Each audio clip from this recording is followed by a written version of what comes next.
Let's talk rugby now. Here is Andy Friend reacting to Connacht's loss against Munster. Yeah, they didn't leave anything in their tank there.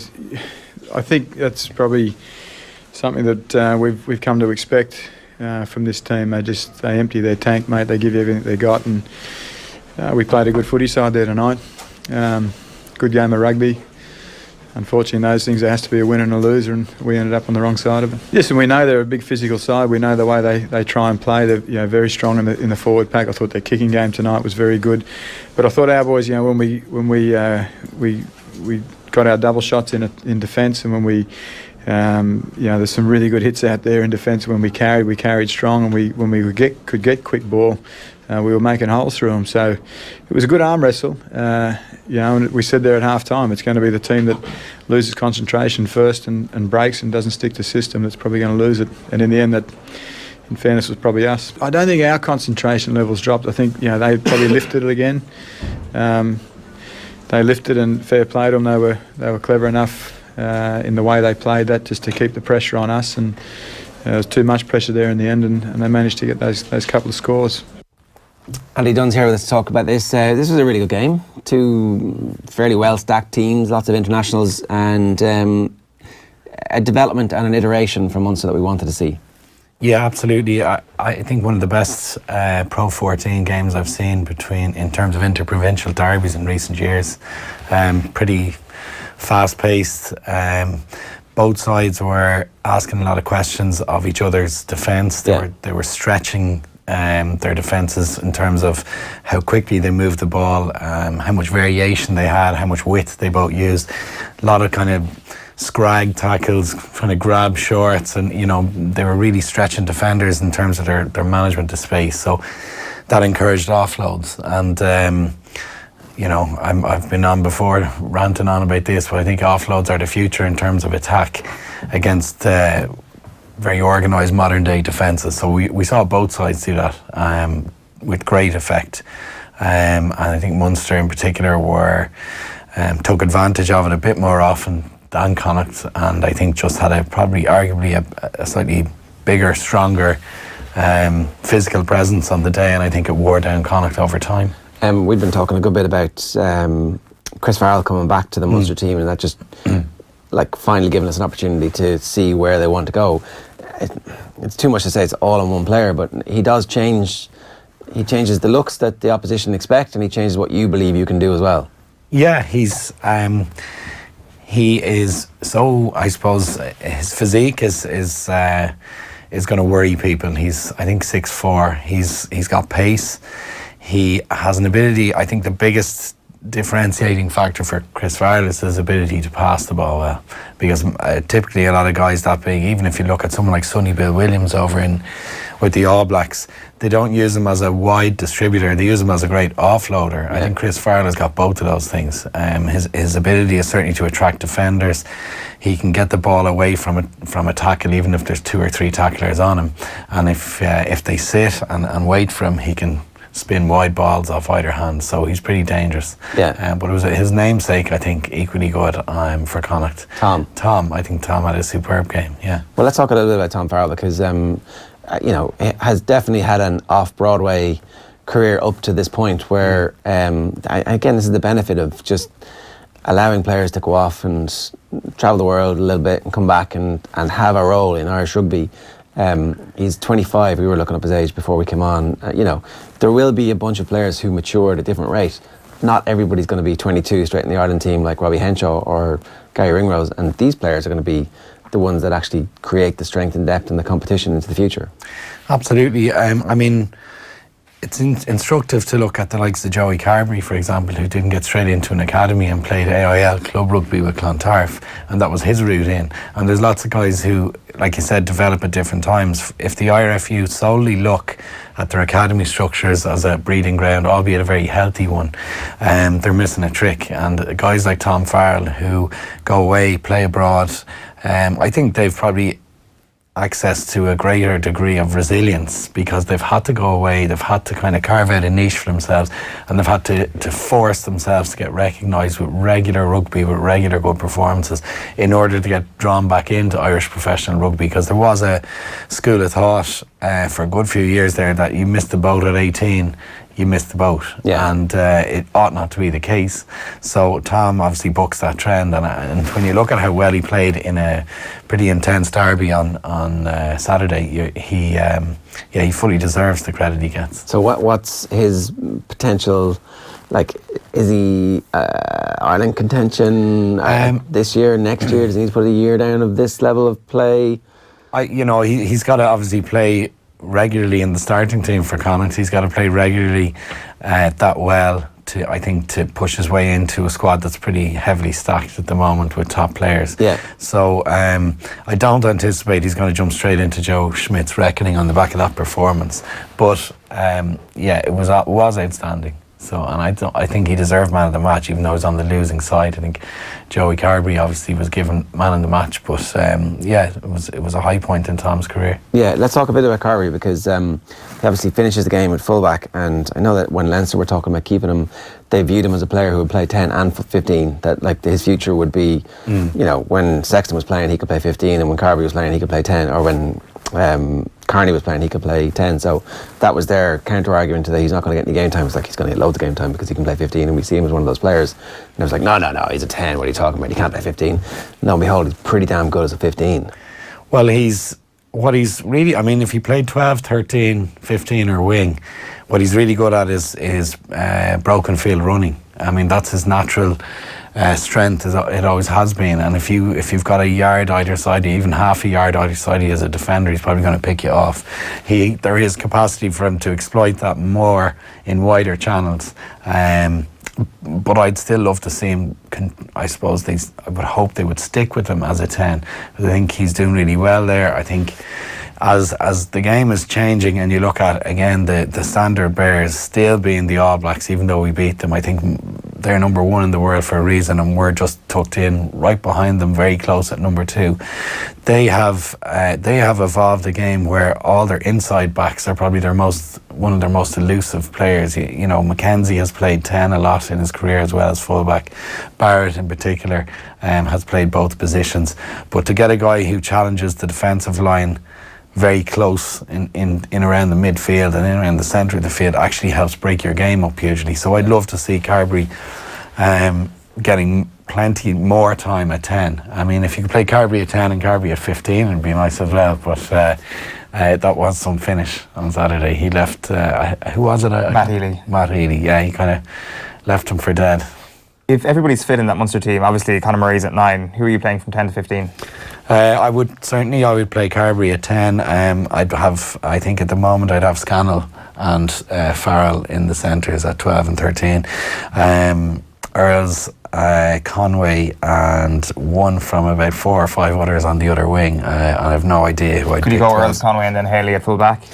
Yeah, potentially. Yeah, I think.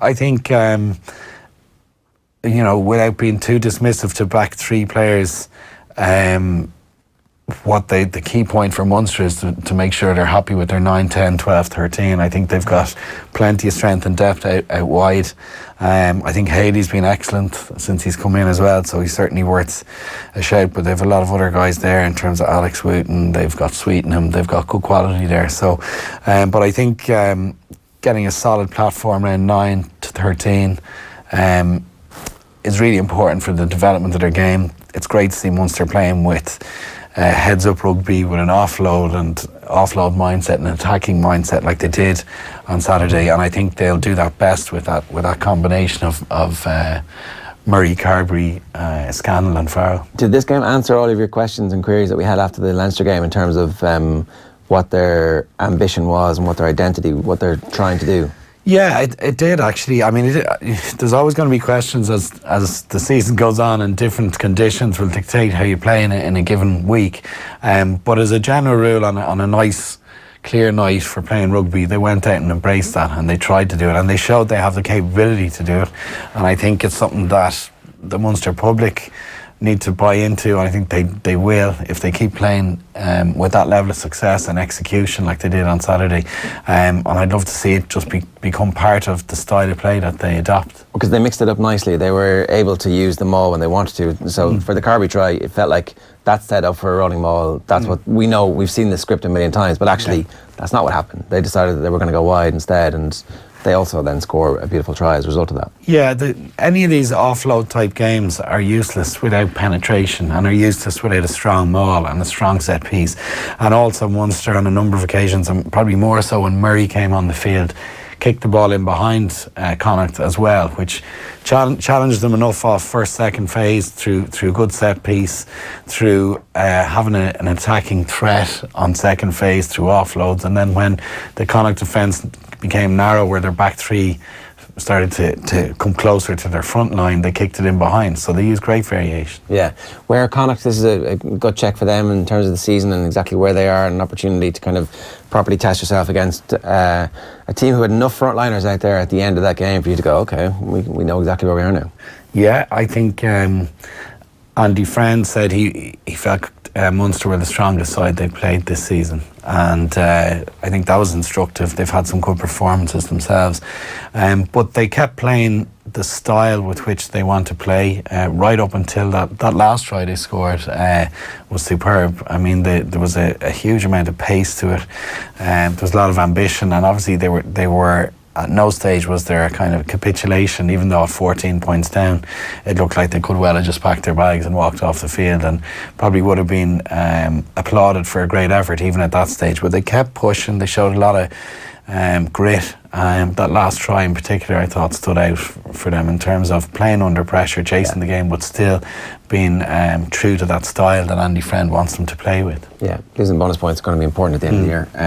What about the Leinster game? Leinster beat Ulster 40 points to 7. It was again two very, very young teams with a few old stagers. Yeah. 15. Dare I say, a bit of a non-event. I think you know, it's we can feign interest, but I think it's probably an issue. Greater issue for the Pro14 league itself, how they address it. Quite a number of dud games, and then when you turn around and look at how good the Connacht Munster game was when teams are fully stacked, superb rugby that's great to watch. That's not an issue for Cullen, Lancaster or Dan McFarlane to care about, because they want to peak at the right times in Europe next week. And you know, certainly for the likes of Leinster, it's no issue. They've such depth in their squad that they can go out and score 40 points with effectively a third choice side. Yeah. But for the likes of ourselves and the couch warriors and the sideline warriors who want to watch, I suppose, intense rugby more regularly, I do think once we saw the teams announced, it became a little bit of a non-event, even though it was a full house in the RDS. Still an intrigue to that, though, to how certain players perform. And one of those players was Conor O'Brien, and I see him quoted this morning as saying that Felipe Contepomi referred to him as an amateur player for a while, and that seems very, very harsh in the kind of using that term in isolation. But apparently what he meant was he played like a player in an amateur team, as in he was trying to do a bit of everything at one time. So he wasn't calling him an amateur in terms of skill level and things like that. So obviously an unbelievable performance from him on Saturday night. Yeah, and hopefully that's something that was lost in translation with Felipe. I think Conor O'Brien, I'm not being dismissive to those guys in terms of their ability and what they're bringing to the strength and depth in both in Leinster and in Ulster. I suppose when you're looking at as a supporter what's box office, they want to see the full team as often as they can. However, there are subplots when you're watching these second and third choice guys pushing through, seeing how they can operate under pressure. Leo Cullen said it's a huge opportunity for these young guys to get to play, for them, a step up Pro14 rugby in a full house in the RDS. And the likes of Conor O'Brien taking his opportunity as regularly as he has in recent months, there's a lot to be applauded there, yeah. What about Farrell at half? Obviously capped it off with a try near the end. It's like you automatically try and make bigger things out of this than possible, but there is still a clear sort of 1 is Sexton, 2 is Ross Byrne, 3 is Farrell, right? Yeah, absolutely. I think Leinster have used the recent fortnight, just even down in Thomond, to try, I think, and blood Farrell in pressure situations, and obviously they're probably putting it up to him as well and seeing how he copes with the pressure. I think in terms of raw talent, he's got a lot. He's a superb kicker. He's a good distributor. Physically, again, he's quite a large guy to play 10. And he looks to be quite a calm operator too, which is important in his position. So, I think for Leinster it was important to try and discover who their third choice 10 is, because Johnny's not going to play every game. Ross Byrne has probably played a lot more Pro 14 than Johnny, but they need a backup to Ross Byrne in the absence of Johnny, and looking at a World Cup year, they need someone they can trust to run that game. So I think it looks like Frawley's in the driving seat as that third choice. What do you do if you're in charge of the league to try and fix this, or if you're in charge of, because you need the buy-in from the RFU, the Welsh Rugby Union and the Scottish Rugby Union, and you need to say these games can't slip below a certain standard of, but you can't have quotas of international players, or you just can't do that.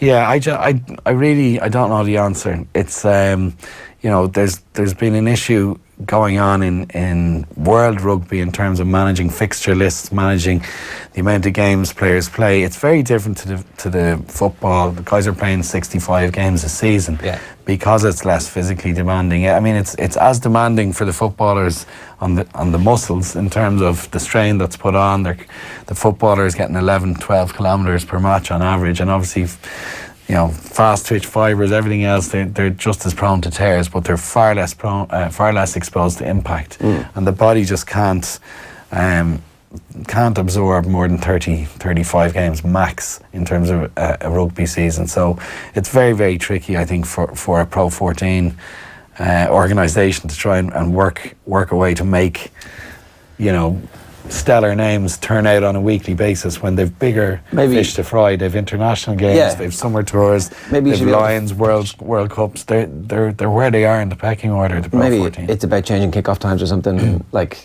if you're going to announce weak teams, we agree that you're going to announce a weak team, we'll announce a weak team. We're going to put our strong teams up against each other so that you never have a good team against a weak team. Basically, I'm making the point that on Saturday, the early kick-off happened to be the good game instead of the late kick-off. If you flex those, change those and go, okay, the evening kick-off when everybody's actually watching it is going to be the good game this week as opposed to the blowout. It was very tricky because if you look at the cat and mouse that would have gone on between Leinster and Ulster in terms of who they're going to select, you could argue Dan McFarlane missed a trick. He could have put out a much stronger said that side. when he saw the team. He was like, Jesus, if he'd known that Leinster were going to go with their kids, he would have actually put out his full team. Yeah, and picked off a win and built confidence going into Europe. So unless Dan and Ulster, they all know.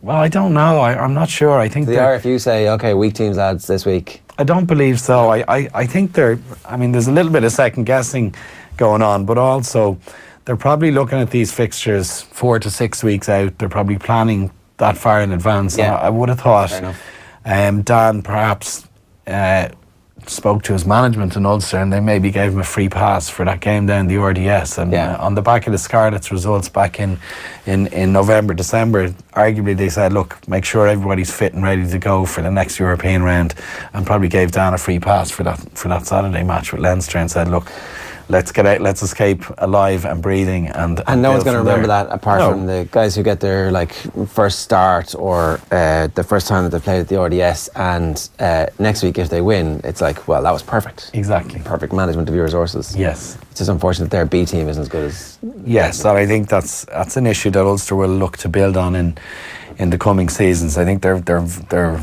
quite vulnerable actually when you scratch the surface below their first choice team, but they wouldn't have anywhere near the strength and depth Leinster have. So, when it comes to managing minutes from an IRFU perspective, obviously the RFU cap is much higher. That whatever their welfare experts are telling them that the likes of Owen Farrell can actually play a hell of a lot more games than the IRFU's welfare experts are telling them. Can we actually push the boat out? Now, I'm not saying change anything before the World Cup, obviously. Yes. But post World Cup, is it possible to actually look at that so that we can squeeze perhaps 2, 3, 4 more games out of the big stars playing for Pro 14 teams?